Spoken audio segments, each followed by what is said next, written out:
नमस्ते। चलिए आज एक ऐसी सुपर हीरो की कहानी सुनते हैं जो पहाड़ों को खिलौनों की तरह उठा सकता था और बादलों के ऊपर उड़ सकता था। हाँ, आज हम बात करेंगे नटखट और बहुत ही प्यारे बाल नायक हनुमान की। अच्छा, एक बात बताइए, क्या कभी ऐसी कहानी सुनी है जिसमें एक छोटे से हीरो को इतनी भूख लगी कि उसने आसमान में चमकते सूरज को ही फल समझकर खाने की कोशिश की? सोचिए तो जरा। तो हमारी ये कहानी शुरू होती है एक बहुत ही खूबसूरत जगह से। कल्पना कीजिए, ऊंची ऊंची चट्टानी पहाड़ियां हैं जहां से ठंडी ठंडी हवा चलती है। उन्हीं में से एक पहाड़ी थी अंजनाद्री, और वहीं हमारे छोटे से हीरो का जन्म हुआ था। और ये है हमारे हीरो की प्यारी माँ अंजना। पता है, वो आसमान में रहने वाली एक बहुत सुंदर अप्सरा थी, लेकिन एक श्राप की वजह से उन्हें धरती पर एक वानर राजकुमारी बनकर रहना पड़ रहा था। पर उनका दिल हमेशा प्यार से भरा रहता था। और हनुमान की एक यानी हवा के देवता। तभी तो हनुमान के अंदर हवा जैसी फुर्ती और तूफान जैसी जबरदस्त ताकत थी। उनकी सारी की सारी मैजिकल पावर्स वहीं से तो आई थीं। तो बचपन में हमारे हनुमान थे कैसे? अरे वो तो एक पल भी शांत नहीं बैठते थे। उनके अंदर इतनी एनर्जी थी कि वो सारा दिन पूरे जंगल में बस दौड़ते भागते ही रहते। हर चीज को जानने की क्यूरियोसिटी, और हाँ, थोड़े से शरारती तो वो थे ही। सोच कर देखिए, उनके लिए तो पूरा का पूरा जंगल ही एक बड़ा सा प्लेग्राउंड था। वो बड़े बड़े पेड़ों को एक उंगली से झुकाकर झूला झूलते और कभी कभी तो छोटी चट्टानों को गेंद की तरह उछालकर खेलते थे। उनकी शरारतों से पूरा जंगल गूंजता रहता था।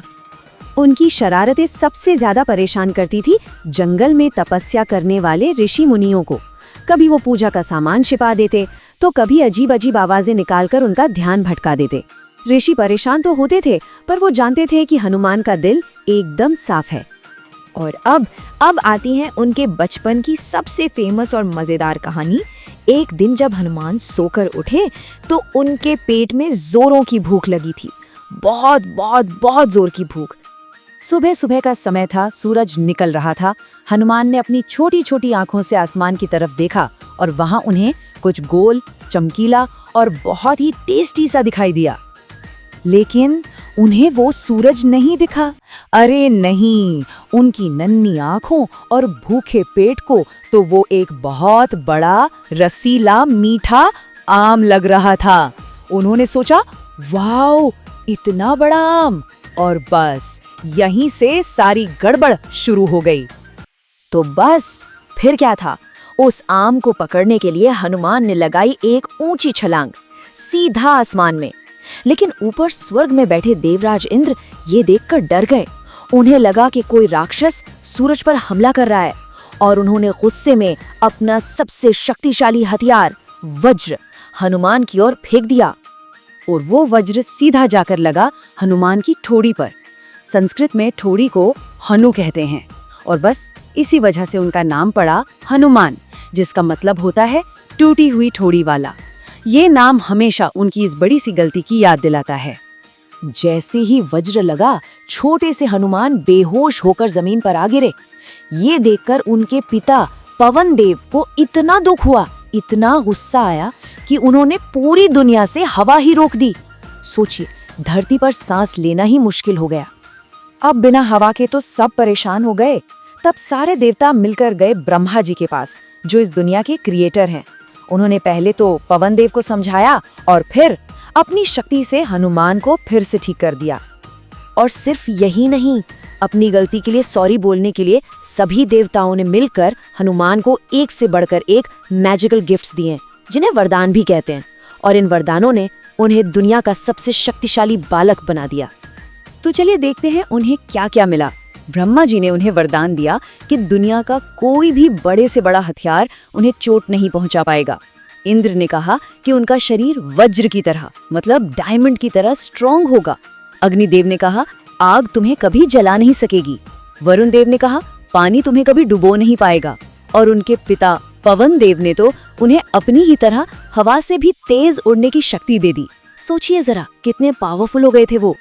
अच्छा, अब इतनी सारी पास मिलने के बाद क्या हुआ होगा? क्या हनुमान सुधर गए? अरे नहीं, वो तो पहले से भी ज्यादा शरारती हो गए। अब उनकी शरारतें छोटी मोटी नहीं बल्कि बहुत बड़ी बड़ी होने लगी थीं। तो जो ऋषि मुनि थे वो परेशान तो थे, पर वो ये भी जानते थे कि हनुमान को अपनी ताकत का सही मतलब समझाना बहुत जरूरी है। वो उन्हें कोई सजा नहीं देना चाहते थे, बल्कि एक बहुत जरूरी पाठ पढ़ाना चाहते थे। तो एक ऋषि ने उन्हें प्यार से समझाया और एक छोटा सा श्राप दिया। उन्होंने कहा, बेटा तुम अपनी ये सारी शक्तियां भूल जाओगे। ये तुम्हें सिर्फ तब याद आएंगी जब इनकी सच में जरूरत होगी और कोई तुम्हारा दोस्त तुम्हें याद दिलाएगा। ये कोई सजा नहीं थी, बल्कि उन्हें सिखाने का एक तरीका था। और पता है इसका असर क्या हुआ? हनुमान सच में अपनी सारी पावर्स भूल गए और वो बड़े हुए एक बहुत ही काइंड और हम्बल वानर बनकर। अब वो अपनी ताकत पर नहीं बल्कि अपने दिल पर और दूसरों की मदद करने पर यकीन करते थे। और यही वजह है कि आज भी सब लोग हनुमान जी को उनकी ताकत के लिए ही नहीं बल्कि उनकी अच्छाई और दयालुता के लिए याद करते हैं। इसीलिए तो देखिए, हफ्ते का एक खास दिन मंगलवार उनके नाम किया गया है। तो अब जाते जाते एक सवाल, जरा सोचिए वो कौन सा इतना बड़ा इतना इम्पोर्टेंट एडवेंचर रहा होगा जब हनुमान को अपनी सारी भूली हुई शक्तियां वापस याद दिलानी पड़ी। सोचिएगा जरूर।